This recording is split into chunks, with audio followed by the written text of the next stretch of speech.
আসসালামু আলাইকুম বন্ধুরা, সবাই কেমন আছেন? আশা করছি অনেক ভালো আছেন। তো আপনি কি নতুন ইউটিউবার হতে চান? যদি আপনি নতুন ইউটিউবার হতে চান তাহলে আমার পুরো ভিডিওটি দেখুন, স্কিপ না করে ভিডিওটি দেখতে থাকুন। তো আপনি যখনই নতুন ইউটিউবিং করার জন্য ভিডিও আপলোড করবেন এবং ভিডিও তৈরি করবেন, তখন আপনার 3টি বাধা আসতে পারে এবং আসবে। যে 3টি বাধা আপনার এই ইউটিউব ভিডিও তৈরি করার সময় আসবে, সেই 3টি বাধার কথা আমি আজকে আপনাদের বলবো। তো আপনারা জানেন যে বাঙালি এখন সমালোচনা করতে ভালোবাসে। এক প্রকার মানুষের অভ্যাস হয়ে গেছে সমালোচনা করার জন্য, মানে নিজের খেয়ে নিজের পরে অন্য মানুষকে নিয়ে সমালোচনা করে এখন বাঙালি। তো আপনি যখনই একটি নতুন চ্যানেলের জন্য ইউটিউব ভিডিও তৈরি করবেন, ইউটিউব কন্টেন্ট তৈরি করার সময় আপনার 3টি বাধা আসবেই। 3টি বাধার সর্বফার্স্ট 1 নাম্বার যে বাধাটি আসবে সেটি হলো আপনাকে নিয়ে মানুষ সমালোচনা করবে। তো আপনি যখনই ভিডিও তৈরি করবেন তখনই আপনাকে নিয়ে মানুষ সমালোচনা করবে। কি সমালোচনা করবে? তা হলো আপনাকে নিয়ে মানুষ অনেক হাসাহাসি, যেমন আপনি যখনই ভিডিও তৈরি করতে যাবেন তখনই আপনাকে লোকে পাগল বলতে পারে।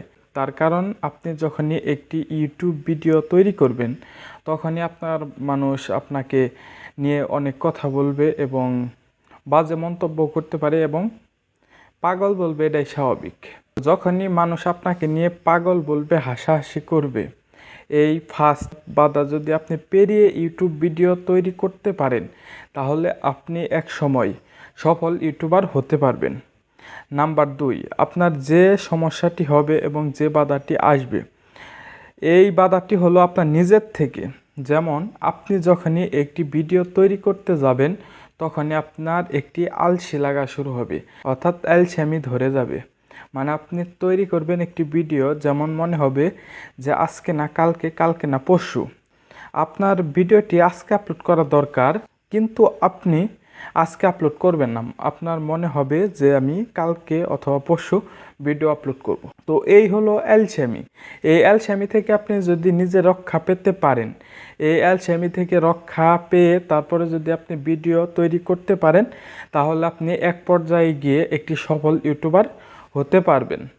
তারপরে সর্বশেষ যে বাধাটি আপনার আসবে তা হলো ইউটিউব থেকে আপনাকে একটি বাধা সৃষ্টি করবে, তা হলো ভিউ, সাবস্ক্রাইব এবং ওয়াচ টাইম। আপনি যখনই নতুন একটি ইউটিউব চ্যানেল ক্রিয়েট করবেন তারপরে আপনি প্রতিদিনই আপনার ইউটিউব স্টুডিও চেক দিতে থাকবেন। এটা সবার ক্ষেত্রেই হয়ে থাকে, আমার ক্ষেত্রে, আপনার ক্ষেত্রে, একজন বড় ইউটিউবারের ক্ষেত্রে, সবার ক্ষেত্রেই হয়ে থাকে। যখনই একটি নতুন চ্যানেল সর্বপ্রথম ক্রিয়েট করা হয় তখন সবারই মনে একটি মানে অনুভব, মানে একটি অন্যরকম ফিলিংস হয় আর কি। যেমন দেখি যে কয়টা ভিউ হলো, কয়টা ওয়াচ টাইম হলো, কত ওয়াচ টাইম হলো বা কয়টা সাবস্ক্রাইব হলো, কিন্তু আসে না। যখনই আমরা ইউটিউব স্টুডিওতে প্রবেশ করি তখন আমরা দেখতে পারি যে 0 ভিউ, 0 সাবস্ক্রাইবার এবং ওয়াচ টাইম নেই। তো তখন আমাদের মন খারাপ হয়ে যাবে। তো যখনই আপনার ভিডিওতে ভিউ আসবে না এবং সাবস্ক্রাইব আসবে না তখন আপনার একটি খারাপ লাগা শুরু হবে ইউটিউবের প্রতি।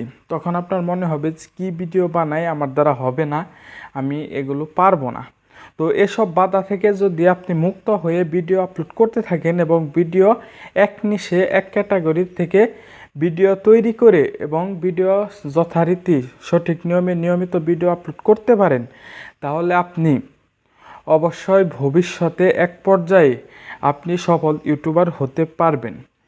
তারপরে সর্বশেষ কথা হলো আপনার চ্যানেলের কোন ভিডিওটি কখন ভাইরাল হবে তা আপনি নিজেও বলতে পারবেন না এবং কি কোনো মানুষই এই কথা বলতে পারবে না আপনার যে চ্যানেল রয়েছে ওই চ্যানেলের কয় নাম্বার ভিডিও, কোন ভিডিওটি ভাইরাল হবে। চিন্তা ভাবনা না করে এক নিশে এক ক্যাটাগরির ভেতরে ভিডিও তৈরি করবেন এবং ভিডিও আপলোড করবেন সঠিক নিয়মে, তাহলে আপনার চ্যানেল অবশ্যই গ্রো করবে এবং চ্যানেল ভিউ, সাবস্ক্রাইবার অবশ্যই আসবে এবং আপনি সফল ইউটিউবার হতে পারবেন ইনশাল্লাহ।